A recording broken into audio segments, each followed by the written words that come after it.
Welcome to math axis. तो आज का जो वीडियो है आप सभी आईसीएसई क्लास 10 के स्टूडेंट्स के लिए है और इस वीडियो में हम लोग डिस्कस करने वाले हैं आपके आईसीएसई क्लास 10 के मैथमेटिक्स के 2023 एंड 24 के सिलेबस को। क्योंकि ज़्यादा स्टूडेंट्स के दिमाग में यह कन्फ्यूज़न है कि आखिर हमारा इस बार का सिलेबस क्या है और हमें क्या कुछ इस बार मैथमेटिक्स में पढ़ना है और क्या नहीं पढ़ना है। तो और अपने हम मैथ्स चैप्टर की बात करें तो हमारे पास टोटल 22 चैप्टर्स हैं। जैसे एम एल अग्रवाल में आपको 22 चैप्टर्स मिल जाएंगे और अगर सेलिना की बात करें हम लोग तो सेलिना में टोटल अपने पास 25 चैप्टर्स दिए गए हैं। ठीक है, तो इस तरह से हमारे टोटल चैप्टर डिस्ट्रीब्यूटेड है। हमारे एम एल अग्रवाल में 22 एंड सेलिना में 25 चैप्टर्स आपको दिए गए हैं। तो हमें इस वीडियो में डिस्कस करना है कि हमें क्या कुछ पढ़ना है और क्या नहीं पढ़ना है। क्योंकि आपने देखा होगा कि जब कोविड आया था तो बहुत सारे सिलेबस को चेंज कर दिया गया था, बहुत सारे टर्म्स को आपके बुक से कैंसिल कर दिया गया था। तो फाइनली आज इसमें हम लोग ये डिस्कस करेंगे कि हमें क्या कुछ पढ़ना है और क्या नहीं पढ़ना है। तो अगर इस बार के हम अपने सिलेबस को देखें आईसीएसई क्लास 10 के, तो टोटल जो हमारे 22 चैप्टर्स हैं। जैसे कौन कौन सा आपका चैप्टर्स की बात कर लें तो पहले तो हम ये डिस्कस करते हैं कि कौन कौन से चैप्टर हमारे जो पिछले बार रिमूव कर दिए गए थे जो इस बार आपके सिलेबस में है। क्योंकि पिछली बार ऐसा हुआ था कि कुछ चैप्टर्स रिमूव किए गए थे और कुछ चैप्टर में से कुछ पर्टिकुलर टॉपिक्स हटाए गए थे। ठीक है, कुछ चैप्टर में से कुछ पर्टिकुलर टॉपिक्स को रिमूव किया गया था। बाकी आपके 2-3 ऐसे चैप्टर्स थे जिनको पूरा आपके सिलेबस से हटा लिया गया था। ठीक है, जिन्हें हमें पढ़ना ही नहीं था। तो अगर उनकी बात करें तो हमारे 2 चैप्टर्स थे, शेयर एंड डिविडेंड्स। ठीक है, share and dividends M L Agrawal का चैप्टर नंबर 3। एंड अगर हम सेलिना बुक की बात करें तो सेलिना बुक का चैप्टर नंबर 3 सेलिना में भी, दोनों ही बुक का मैं डिस्कस कर रहा हूँ। एम एल अग्रवाल का भी चैप्टर 3 और सेलिना का भी चैप्टर 3। ये जो चैप्टर है इसको आपके सिलेबस से पिछले साल रिमूव कर दिया गया था। इसे हमें पिछले साल नहीं पढ़ना था। पूरा पूरा कंप्लीट चैप्टर ही आपके सिलेबस से रिमूव था। इसे हमें पढ़ना ही नहीं था, ये हमारे सिलेबस में था ही नहीं। लेकिन इस बार का जो सिलेबस है सेशन 2023 एंड 24 का, इसमें इसको इंक्लूड किया गया है। इसे हमें पढ़ना है, शेयर एंड डिविडेंड को हमें पढ़ना है।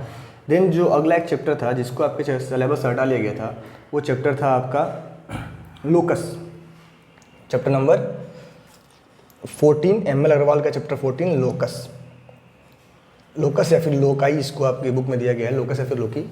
ठीक है, और चैप्टर नंबर 16 आपके सेलिना का, यानी 14 एंड 16 ये एम एल अग्रवाल का चैप्टर है, एम एल अग्रवाल बुक का। और ये सेलिना का, कौन सा है, सेलिना का चैप्टर 16। यानी लोकस बस इतना जान जाओ कि आपको जो मैथमेटिक्स का 2 चैप्टर था, ये share and dividends and locus, इनको आपके चैप्टर से, सब्जेक्ट से हटा लिया गया था। इनको आपके सिलेबस से रिमूव कर दिया गया था। लेकिन इस बार के सिलेबस में ये दोनों चैप्टर अभी तक जो बोर्ड ने सिलेबस आपका डिस्कस किया है, अभी तक उस सिलेबस के अकॉर्डिंग ये दोनों ही चैप्टर्स आपके बोर्ड एग्जामिनेशन में इस बार आ रहे हैं और इन्हें हमें सॉल्व करना है, इन्हें समझना है। इनमें जो भी टॉपिक्स दिए गए उनको हमें सीखना है। तो इन 2 चैप्टर्स में से आपको कोई भी चैप्टर में डाउट हो तो आप हमें कमेंट करके बता सकते हो। आपको उस पर्टिकुलर टॉपिक पे वीडियो प्रोवाइड किया जाएगा। साथ ही साथ अगर ये वीडियो हमारा अच्छा लग रहा है तो हमारे चैनल को आप सब्सक्राइब कर लो, वीडियो को लाइक कर दो। क्योंकि हमारे इस चैनल पे आईसीएसई क्लास 10 के M L Agrawal and Selina दोनों ही बुक के सॉल्यूशन आप सभी को प्रोवाइड किए जाते हैं। हर एक चैप्टर को काफ़ी डिटेल में डिस्कस किया जाता है।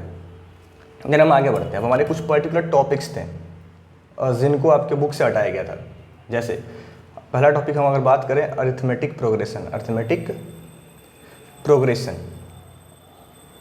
एंड इसमें एक और टॉपिक आता है ज्योमेट्रिक प्रोग्रेशन, जिसको हम एपी एंड जीपी के नाम से जानते हैं। ये 2 हमारे टॉपिक्स थे। ये 2 हमारे मतलब कि हमारा चैप्टर नंबर, ये चैप्टर था अरिथमेटिक एंड ज्योमेट्रिक प्रोग्रेशन। इसमें से हमें पिछले साल सिर्फ एपी ही करना था, जीपी को हमारे सिलेबस से हटा लिया गया था। जीपी को हमें सॉल्व नहीं करना था, जीपी हमें पढ़ना ही नहीं था। लेकिन इस बार इसको भी इंक्लूड कर लिया गया है। इस चैप्टर को भी, जीपी को भी आपके सिलेबस में इंक्लूड किया गया है। इसे भी हमें पढ़ना है। यानी जो हमारे चैप्टर है अरिथमेटिक एंड प्रोग्रेशन, इसे हमें स्किप नहीं करना है, इसे हमें कंप्लीट पढ़ना है। यानी अगर हम एम एल अग्रवाल बुक से कंपेयर करें तो एम एल अग्रवाल के अकॉर्डिंग हमें अब चैप्टर 9 कंप्लीट पढ़ना है। चैप्टर 9 में जो भी एक्सरसाइज आपको दिए हैं 9.5 तक, 9.6 तक कंप्लीट एक्सरसाइज हमें पढ़ना है। पहले सिर्फ हमें 9.3 तक ही पढ़ना होता था, सिर्फ और सिर्फ एपी के बारे में जानना था। लेकिन इस बार आपके सिलेबस में जीपी भी है, हमें जीपी को भी कंप्लीट पढ़ना है। ठीक है, देन अगला हमारा है, और हम सेलिना के बारे में बात करें, जो सेलिना बुक है, इसमें आपका चैप्टर 10 एंड 11 दोनों पढ़ना है। पहले आपका चैप्टर 11 सिलेबस में नहीं था, तो ये आप लोग कंफ्यूज ना होंगे, ये एम एल अग्रवाल का है, सेलिना का है। ठीक है, तो आपको चैप्टर 11 भी पढ़ना है, उसे अब स्किप नहीं करना, वो भी आपके सिलेबस में है। ठीक है, देन अगला आता है हमारा, इसी में था हमारा टॉपिक ये मेंसुरेशंस में आपके बहुत सारे टर्म्स हटा लिए गए थे। मेंसुरेशन में हमें बस बोला गया था कि सिलेंडर एंड सर्किल के बारे में पढ़ना, स्फीयर्स और हेमिस्फीयर ये आपके सिलेबस में नहीं है। लेकिन इस बार मेंसुरेशन कंप्लीट चैप्टर आपके सिलेबस में है। कोई भी टॉपिक मेंसुरेशन का भी रिमूव्ड नहीं हुआ है। जो कुछ भी मेंसुरेशन में दिया गया है सारा कुछ हमें पढ़ना है, किन्हीं को भी आपके सिलेबस से हटाया नहीं गया है। तो आप इतना जान लो कि जो आपका मेंसुरेशन चैप्टर है वो भी आपका काफ़ी डिटेल में आपके सिलेबस में है। कुछ भी उसमें से रिमूव्ड नहीं है। जो कुछ भी टॉपिक आपको दिया गया सारा कुछ हमें पढ़ना है। देन सिमिलैरिटी की अगर हम बात करें तो सिमिलैरिटी में भी हमारे साथ ऐसा ही था। इसमें भी हमारे पास 3 टॉपिक होते हैं। एक तो होता है सिमिलर प्रूफ करने के लिए, एक होता है बेसिक प्रोपोर्शनैलिटी थ्योरम, एक होता है एरिया ऑफ सिमिलर ट्रायंगल्स। तो पिछली बार इसको एरिया ऑफ सिमिलर ट्रायंगल्स को आपके सिलेबस से रिमूव किया गया था, लेकिन इस बार ये भी आपके सिलेबस में है। यानी सिमिलैरिटी में भी कुछ भी आपका डिलीटेड नहीं है। जो कुछ भी दिया गया है सब पढ़ना है। यानी अगर नॉर्मली हम बात करें तो ये पूरा एक कंपेरिजन था हमारे पिछले साल के सिलेबस का और इस साल के सिलेबस का। अगर ऐसे हम एक नॉर्मल तरीके से देखें, एक नॉर्मली हम बात करें, तो बस आप इतना जान लो कि कुछ भी आपके सिलेबस से रिमूव्ड नहीं है। जो कुछ भी आपके बुक में दिया है, चाहे आप सलीना की बुक पढ़ते हो या फिर आप एम एल अग्रवाल बुक से प्रिपरेशन कर रहे हो, जो कुछ भी आपके चैप्टर्स आपके सिलेबस में दिए गए हैं, कंप्लीट चैप्टर आपके अभी तक आ रहे हैं।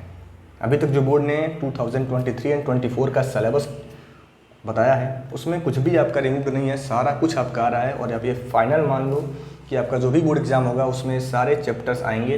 कुछ भी इस बार डिलीट होने वाला नहीं है, क्योंकि जो भी ये पोर्शंस डिलीट हुए थे ये कोविड की वजह से हुए थे और कोविड तो ख़त्म हो चुका है। तो जो कुछ भी इसमें दिया है वो कहीं से डिलीट होने के चांसेस नहीं हैं।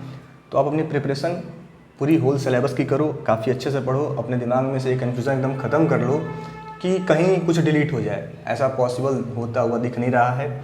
और जब आपका सैम्पल पेपर जो आईसीएसई बोर्ड जब अपना सैम्पल पेपर जारी करेगा सेशन 2023 एंड 24 के लिए, तो उसमें ये सब चीज़ें और भी अच्छे से क्लियर हो जाएंगी। तो ये आपका आईसीएसई क्लास 10 2023 एंड 24 का मैथमेटिक्स का सिलेबस था। अगर अभी भी आपको इसमें कोई भी डाउट हो सिलेबस को लेकर के तो आप हमें कमेंट करके बताओ। दोबारा उसको मैं क्लैरिफाई करने की कोशिश करूँगा और भी अच्छे वीडियोज़ आपको प्रोवाइड किए जाएंगे। देन मैं आप सभी को बताना चाहूँगा कि आप हमारे इस चैनल को सब्सक्राइब कर लें, क्योंकि इस पर आपको आईसीएसई बोर्ड के मैथमेटिक्स से रिलेटेड काफ़ी डिफरेंट और अच्छे वीडियोस मिलते रहेंगे। और मैं डेफिनेटली आपके बोर्ड एग्जामिनेशन में भी आपका बहुत ज़्यादा हेल्प करूँगा, क्योंकि उस समय हम लोग अपने चैनल पे हर एक चैप्टर के मोस्ट एक्सपेक्टेड क्वेश्चन डिस्कस कर रहे होंगे। तो आप हमारे चैनल को मिस ना करो, इसको 100% सब्सक्राइब कर लो, क्योंकि ये आपके बोर्ड एग्जामिनेशन में बहुत ज़्यादा आपका हेल्प करेगा। साथ ही साथ आपको हमारे इस चैनल पे आपके सभी डाउट्स क्लियर होते रहेंगे, चाहे आप किसी भी सब बुक से पढ़ रहे हो, एम एल अग्रवाल से पढ़ो या फिर सलीना से पढ़ रहे हो। देन बहुत ज़्यादा आपको हम एक नेक्स्ट वीडियो प्रोवाइड करेंगे जिसमें हम लोग ये डिस्कस करेंगे कि हम आखिर मैथमेटिक्स की प्रिपरेशन कैसे करें ताकि हम लोग मैथमेटिक्स में मोर देन 95% मार्क्स स्कोर कर पाएँ। Thank you.